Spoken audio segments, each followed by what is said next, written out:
एक किसान अपने 3 बेटों के साथ रहता था। किसान के 3 बेटे बहुत ही आलसी और मूर्ख थे। मेहनत करना उन्हें बिल्कुल भी पसंद नहीं था। वो तीनों दिन भर आवारा घूमते थे। काम करने के नाम पर सख्ती ना होती थी और उन्हें खाने में अच्छा खाना और सोने के लिए अच्छा बिस्तर चाहिए। रोज गांव में वो तीनों कुछ न कुछ उल्टे काम करते रहते। जग्गू एक दिन तालाब के किनारे से जा रहा था। उसकी नजर तालाब की मछलियों पर पड़ी। अरे बाप रे, ये बेचारी मछलियाँ तो पानी में डूब रही है। इन्हें बचाना होगा वरना सारी की सारी मर जाएंगी। और ऐसे कहकर वो मछलियों को तालाब से बाहर फेंकने लगा। अब जल्दी ही मैं बहुत अमीर होने वाला हूँ, क्योंकि अब मैंने पैसों के पेड़ लगाए हैं। पिताजी हमेशा मुझ पर काम नहीं करने के कारण चिल्लाते हैं, पर अब पिताजी मुझ पर बहुत खुश हो जाएंगे। हा हा हा हा हा हा। अरे अरे, इस बेचारी बकरी को यहाँ पर किसने बांध कर रखा है? ओफ ओ, बेचारी बकरी, इसे छुड़ाता हूँ यहाँ से। Oh no! और वो बकरी वहाँ से भाग जाती है।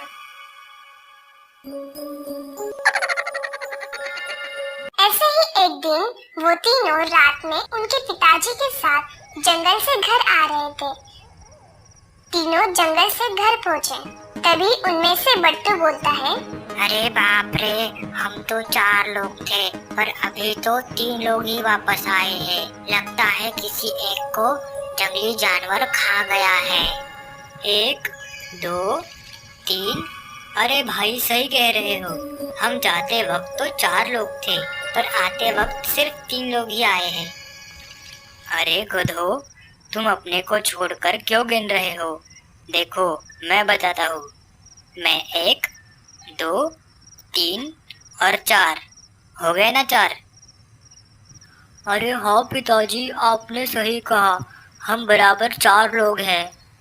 पता नहीं भगवान इन्हें कब अकल देगा। सारे के सारे मूर्ख पैदा हो गए हैं। एक दिन उनके पिताजी उन तीनों के लिए खीर बनाते हैं। सुनो सब लोग, मैंने तुम सबके लिए रसोई घर में खीर बनाकर रखी है। ठंडी होने के बाद खा लेना। मैं जरा बाहर गांव जा रहा हूँ, शाम तक वापस आता हूँ। अरे, अगर इस खीर को ऐसे ही रसोई घर में रखेंगे तो इसे ठंडा होने में बहुत वक्त लगेगा। मुझे भूख लगी है। अगर यह दरवाजे के पास रहेगी तो जल्दी ठंडी होगी। हाँ भाई, तुम सही कह रहे हो। वह तीनों उस खीर को रसोई घर के बाहर ले आकर दरवाजे के पास रखते हैं। हाँ भाइयों, अब यह खीर ठंडी हो गई है। अब हम इसे चख लेते हैं। ठीक है, मैं बड़ा हूँ, सबसे पहले मैं चख कर देखता हूँ। अरे भाइयों, इसमें तो शक्कर कम लग रही है। देखो तो जरा। हाँ भाई, तुम सही कह रहे हो। अरे भाइयों, घर में शक्कर नहीं है। हम में से किसी को जाकर शक्कर लाना पड़ेगा। तीनों भी आलसी होने के कारण बाहर जाने से मना करते हैं। मैं नहीं जा रहा। एक काम कर, जग्गू तू जा।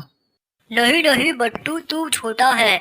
हम बड़ों का कहना मान ले और तू जा। नहीं नहीं बाबा, मेरे तो पैर दुख रहे हैं। मैंने सुबह से बहुत काम किए हैं। अब मैं कहीं नहीं जा सकता। तीनों ऐसे ही इस बात पर बहस करने लगे। ठीक है, एक काम करते हैं। हम तीनों यहीं पर बैठते हैं और हम में से जो भी सबसे पहले बात करेगा उसे शक्कर लेने बाहर जाना पड़ेगा।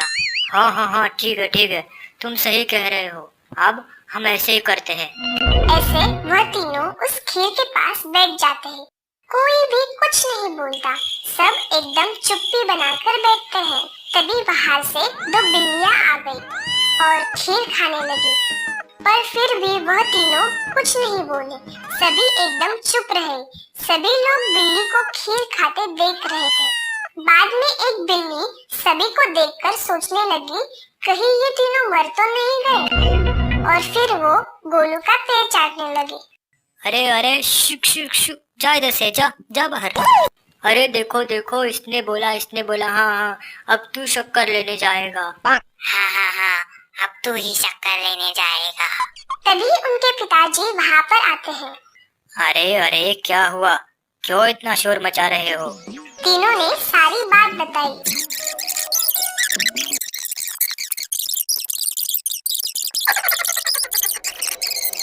गोलू, तू सबसे बड़ा है, तुम्हें समझदारी दिखाकर शक्कर लेने जाना चाहिए था, और ऐसा करने से यह खीर उन बिल्लियों के पेट में ना जाकर तुम तीनों अभी खा रहे होते।